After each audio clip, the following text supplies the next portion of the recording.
Hey guys, welcome to another video, and today we are going to be taking a look at the Proxmox 9.1 release.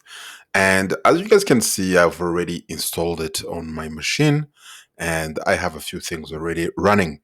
Let's look at some of the release notes here and look at some of the features that might interest us. As you can see, one of the highlights is the fact that you can now create an LXC container from OCI images. And as you guys know, the container initiative images is a standard format for container distribution.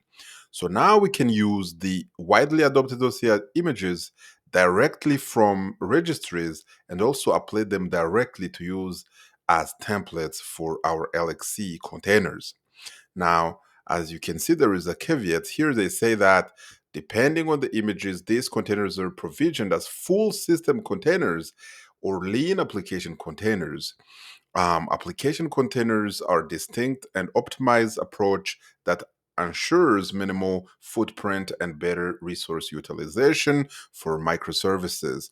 This new functionality means administrators can now deploy standardized application. As an example, a specific database, an API service from existing container build pipelines quickly and seamlessly through the Proxmox VE GUI or command line. And there are other things that are added in this release, but we love containers so much. We're going to focus on this video on the LXC containers and the OCI images. Now, today, what I want to try to do is to install Radarr, but to install it using this new method. And the way to do it, I'll show you.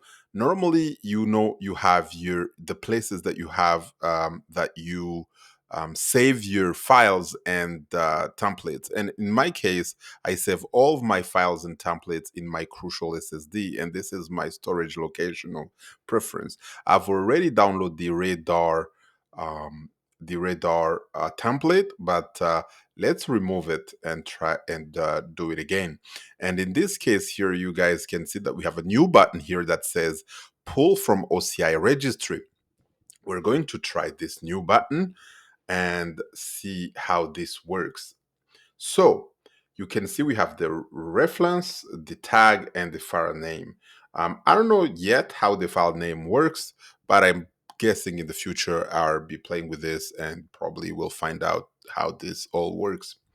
So let's go ahead and grab the reference name from the docker.com page where Linux server.io basically hosts their images. And what we need in this case for image, we just all need the name and the reference here. And we can grab that. As you can see, it's Linux server and then slash Radarr. And that what we need to enter here. And now we can do query tags. And once we've done that, you will see that now here you can browse through all types of tags. In our case, guys, I don't ever mess with these history versions and stuff like that. I mostly just stick to the latest tag, and that's what we're going to be using in this video. The file name, I really don't know how that works yet, but I guess it's some kind of reference underscore tag thing you can do, as you can see here. We can just download this. You can see that it's basically grabbing everything. And once it's done, it's going to show you task OK. Now, the best part about this, guys, is now that we have this running, we can actually just go ahead and click on Create Container button, and then basically just try to do it as usual. So let's do, this one is going to be called Radarr, and password, and we'll just add another one. And here, normally I leave this as normal template. Here is where you have your template. So remember how we downloaded that Radarr underscore latest. And this is what we need to choose now. Before we had to use our Ubuntu and other things, the images that we download, but now you are able to download your Docker container template and also basically just use it as the template. In the future, I wish they would have like a straight button here that you can use, but I guess they didn't go with that this time. We can just hit next. Disk size for Radarr, I'm not gonna go with like 8 gigs. Let me do 2. And CPU is 1 core is sufficient. Memory 512 is sufficient. All of these things should change in the future. We're still at 9.1.1, but in the future, I'm sure they will tweak and add better ways to manage when you're creating a new container so that it doesn't feel the same as if it was an LXC, but it's like an OCI image. So I hope they do this and add this in the future. All right, networks. This here, guys, it's basically the same. You can see here that we are using our VM bridge here and that you can choose between static and DHCP. And as you guys know, I always go for DHCP. For IPv6, I don't mess with it, but we can leave it DHCP. Hopefully my router is going to give them an address. And that's it. No VLAN tags or anything like that. We're not doing any network, advanced network or anything like that. So they should be good. Next, DNS, nothing there. And you can see a summary here of all of the things we just done. And as usual, we'll just click finish. And this is going to show you how they've detected the OCI archive, auto-enabling host manager. So all of these things are going to go and grab some of the information that it needs. And once it's done, you will see task okay. Now that's good. We can just close out of that. And now you see we have a new uh, basically container called Radarr. And if we go to the console, there is nothing going on because the container is now stopped. If we start it, however, you will see that it's going to start basically running. And once it's done, it's going to show you here that it's done. And you can see here that it's now listening on port 7878.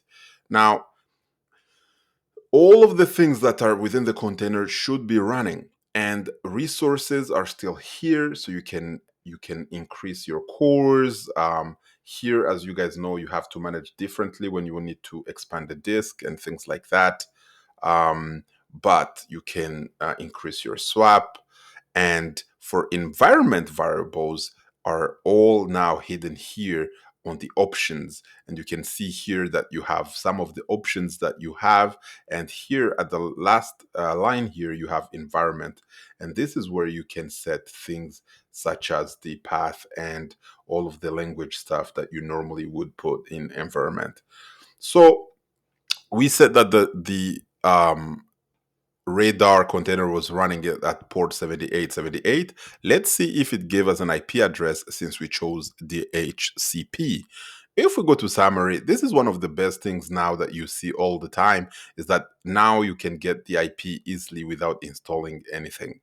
And right now, if I click on this IP and try to basically run it, it's not going to work because it requires the port 7878. So let's add that and see how that looks like.